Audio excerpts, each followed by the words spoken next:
So the rest of the grains I'm going to cook separately because I'm doing three different kinds, and I don't want to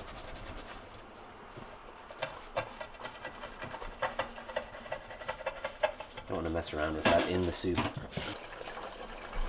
So the quinoa you can put in now. That was just about 5 minutes after the lentils. These will also just cook until they just fall apart basically and help thicken the soup. I'm going to put just, let's see what that looks like. So I just put a half a cup of quinoa in there. The other grain I'm going to put in is mung beans. I don't know how long they take, so I'm going to do them separately. So I just got some water, and I'll probably do a, let's see, they're really pretty.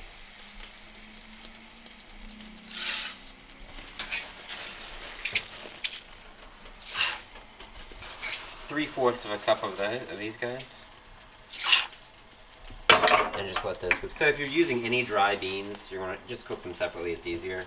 But you can also just use canned beans, which I don't think I have any, but those you just put in at the end.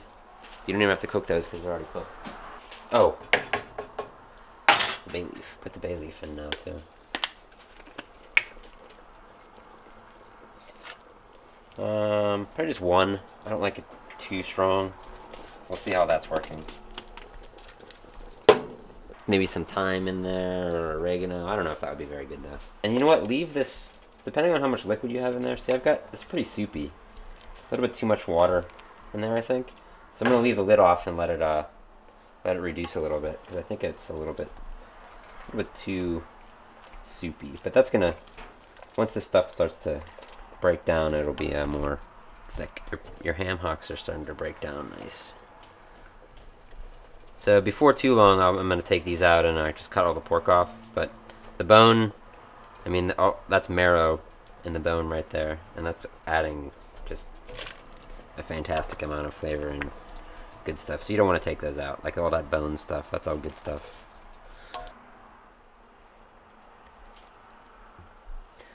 Oh, hi. So we're back after about, it's been about 30 minutes, and I'm going to take these ham hocks out of here. Put them over here. We're going to get the meat off those once those cool. So check out the soup. You can see it's starting to really break down. Oh, the quinoa has like separated, so it's this little white curly thing, and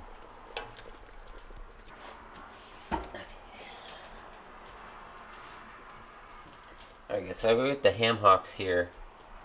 I'm going to cut the meat off, throw it back in, but our mung beans are done. Nice and falling apart. I'm going to dump those in there.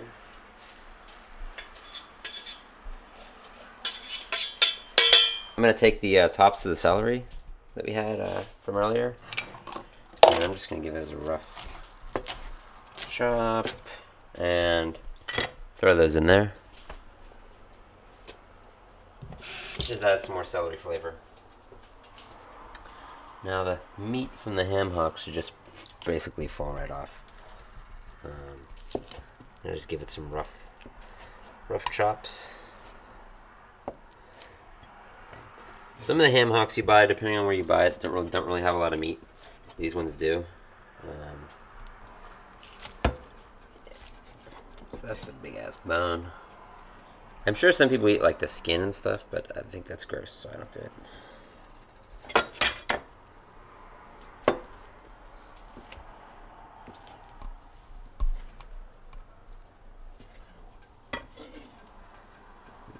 Okay.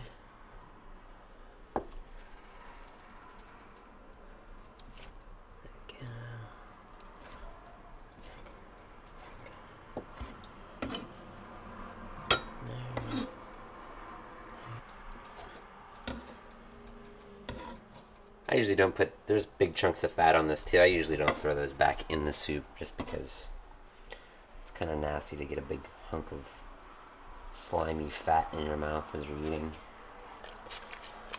Yeah, so this is really This is nice and thick and good. So I'm gonna put that pork.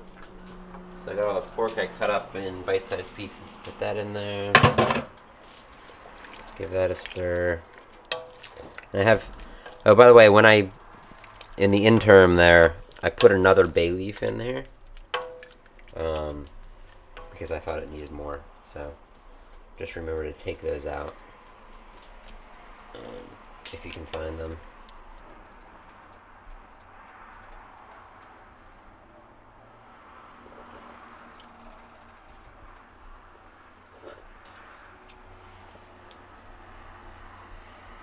Just need a little pepper.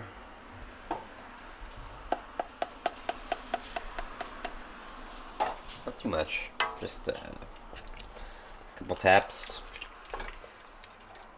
Let that go in there, and we're pretty much done. Now you can garnish, or when you eat this, what would be good? A couple different things would be good. Would be like a lime juice in it would be good. Some fresh parsley thrown in it before you eat it would be good. Some hot sauce would be good. What's that stuff called? Sriracha. Sriracha would be good. A big hunk of bread would be good. Because it doesn't really have a bite. And so that's why you would add those other things to it. But I'm not going to add them here because there's kids around. There's kids around. Exactly. Okay, well, that was my kind of what should we call it? Make it up as I go leek soup. And if you don't actually cook this, hopefully you learn something about cooking soup, because you know, adding the grains thicken it and also give you some starch in it. So pre-sautéing your vegetables is always, I would suggest, I always do that.